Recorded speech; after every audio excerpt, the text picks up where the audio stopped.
Pixelfed app versus Instagram, which is honestly better.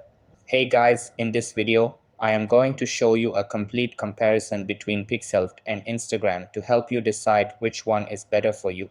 So make sure to watch this video till the end and let's get started. So the first thing that you want to know is Instagram is a mainstream social media platform with advanced photo editing tools, stories, reels, and direct messaging. Over here, it is ad-driven and uses an algorithm-based feed to suggest content.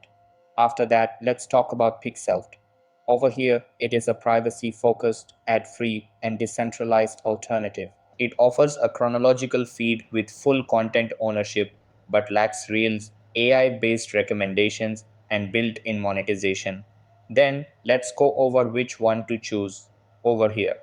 Pick Instagram if you want a feature-rich experience with a large audience and business opportunities. Choose Pixel if you value privacy, want no ads, and prefer decentralized social media.